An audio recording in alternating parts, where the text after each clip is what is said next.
Good morning, everyone. In this Inhumanity in Islam series, my first video was on cruelty towards babies. The second one was on cruelty towards children. The third one was cruelty towards women.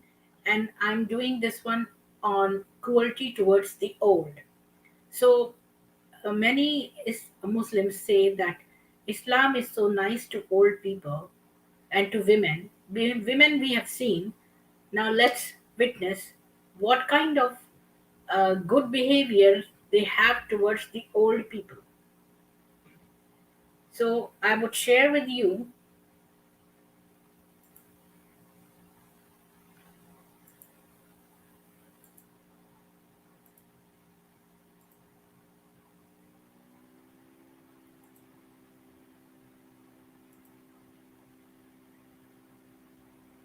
So what about this 120 years old man? Let's see what is behind this. So this is Kitab al-Tabaqat al-Kabir, volume 2, page 31. It says, then occurred the Sariyah, which means raid, of Salim ibn Umar al-Amri against Abu Afaq, the Jew, in the month of Shawwal, in the beginning of the 20th month from the Hijrah, which is the immigration from Mecca to Medina in AD 622 of the Apostle of Allah. Abu Afaq was from Banu Amr ibn Auf. So this man, Abu Afaq, who is a Jew, and he is from Banu Amr ibn Auf, that was his tribe, was an old man who had attained the age of 120 years. So in olden times, people lived for more number of years. The average expectancy of human life has reduced in the current age, but in the ancient times people lived for more number of years, and this old Jewish man had become 120 years old. He was a Jew and used to instigate the people against the Apostle of Allah and composed satirical verses about Muhammad. So this Jew man who was 120 years old used to compose some poems, and in which he ridiculed Muhammad. Salim ibn Umar, who was one of the great weepers and who had participated in Badr, said, I take a vow that I shall either kill Abu Afaq or die before him. He waited for an opportunity until a hot night came and Abu Afaq slept in an open place.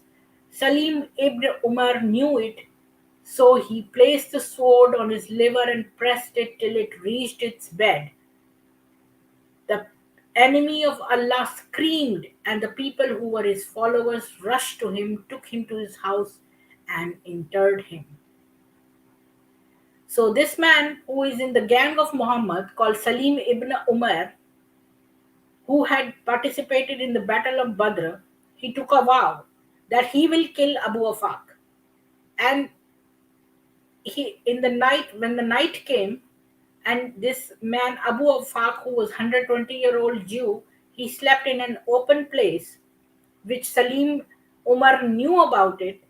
So he placed a sword on his liver and pressed it till it reached its bed.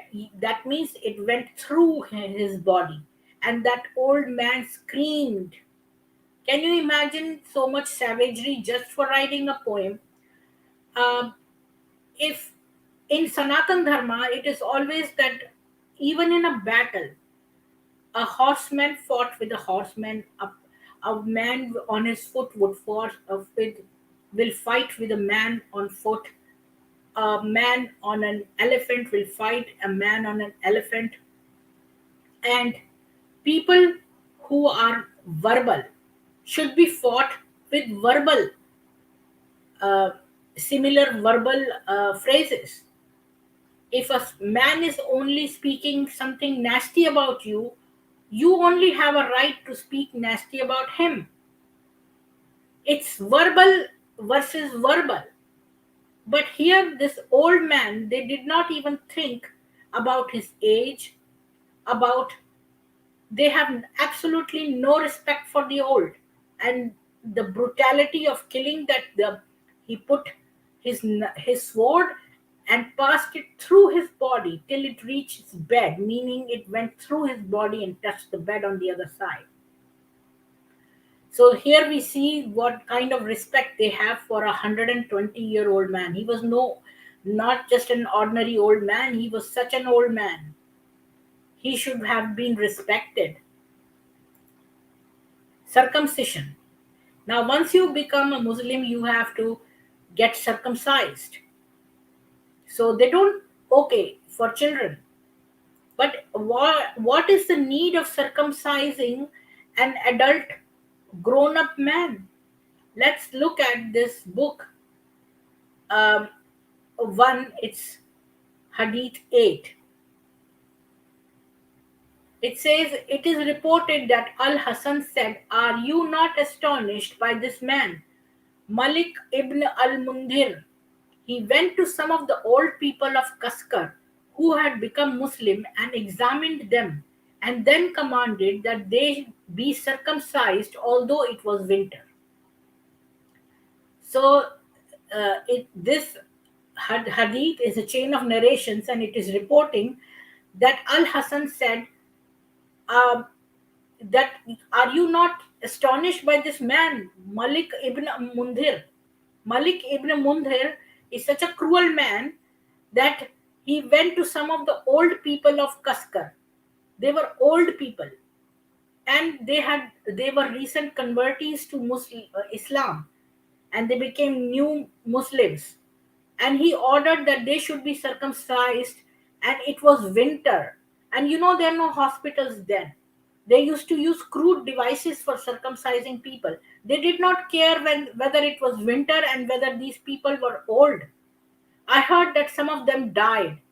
Can you imagine these old people who are being uh, uh, circumcised in winter when they have no protection with ragged axes and all? That's the tools that they used to use for circumcising. And some of them even died. Greeks and Abyssinians became Muslims with the Messenger of Allah. May Allah bless him and grant him peace, and they were not examined at all. These old men were not capable of even having sex. And so you cannot give an apologetic answer that this is for your own for your own health. You cannot say that. Why? Because these are old people. For them, sex doesn't matter. And it was winter, and these people were old.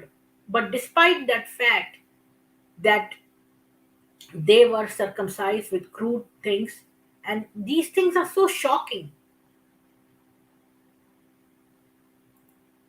Circumcision with an axe, can you imagine?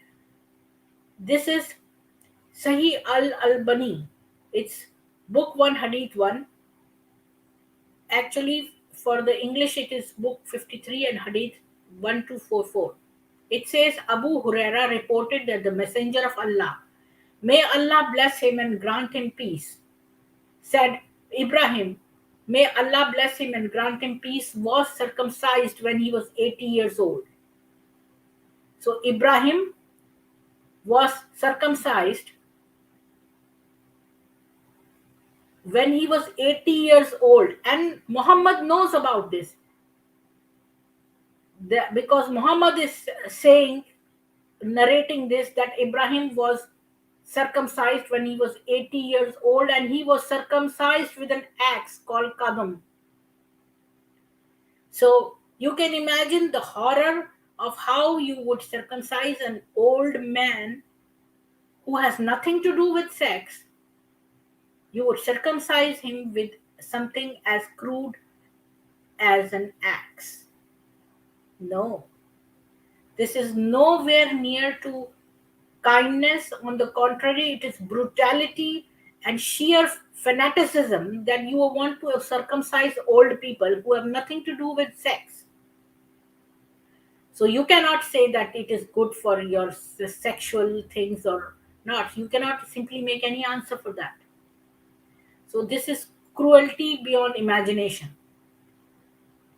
Now let's read about this. Muslim historians report the story of two extraordinary women, Kirfa and her daughter Salma. Kirfa was the leader of Bani Fadara.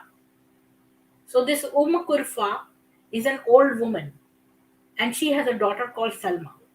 And she's also the leader of this tribe called Bani Fadara. Zaid, the foster son of Muhammad, raided her tribe. Under her leadership, her men defeated the raiders. So she was not only, these people, Muslims, make a very funny statement saying that Muhammad came and he improved the situation of women. Over here, you see, besides Khadija, you see another example of this woman called Kirfa. She is the tribe leader of Bani Fadara. So you see that she is the tribal leader. And Zayed went and raided her tribe, but she was victorious over Muhammad's gang. Many Muslims were killed, and Zayed himself was wounded. And Zayed is the adopted son of Muhammad. He was wounded. Zayed swore that he would take his revenge. When he recovered, Muhammad sent him back with more force. So Muhammad again sent him back to fight with this old woman. Wow, what a nice respect for old people. He fought the Bani Fazara, killed some of them, and took Kirfa and her beautiful daughter as hostage. So finally, in the second round, he killed some of their tribe people, and he took Kirfa and her daughter hostage. The Sirah of Ibn Ishaq says, now Sirah is the biography of Muhammad. It is a very authentic document besides, Sahih Muslim, Sahih Bukhari, says Zayed killed Kirfa cruelly. The details of this cruel killing is omitted by Ibn Hisham, who edited Ibn Ishaq's Sirah. So, in some places, like in Ibn Ishaq's Sirah, this cruel killing, they have removed it.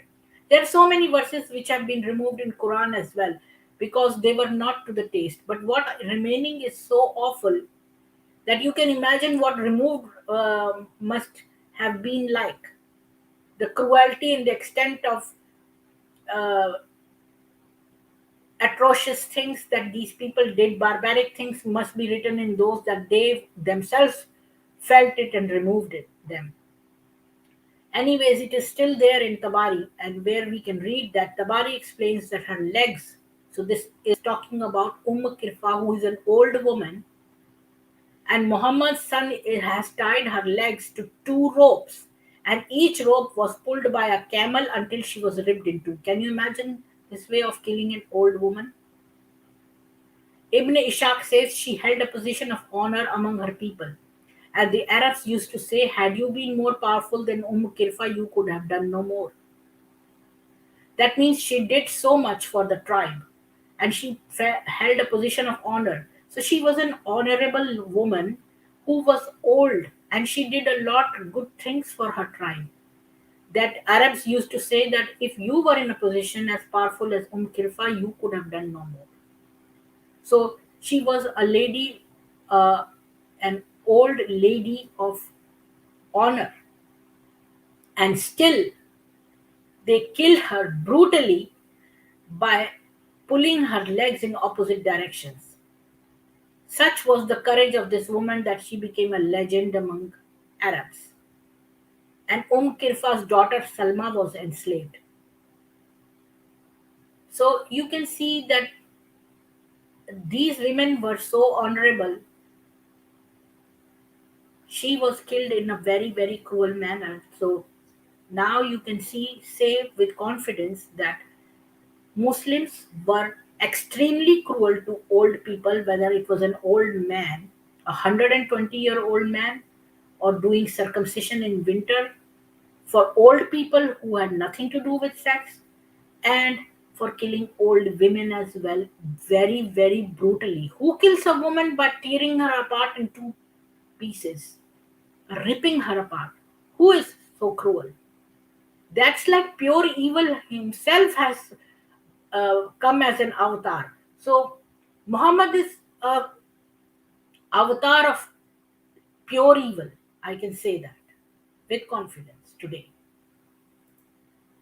And I think that brings me the end of this uh, video, cruelty towards the old.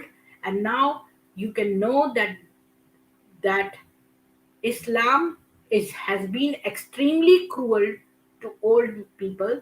They may say whatever they want to, but we have evidence to prove otherwise. So I hope you have a good day, and please like, share, and subscribe to my video. And to support me, please pass this information to at least two more people. Have a good day. Thank you for watching. Bye.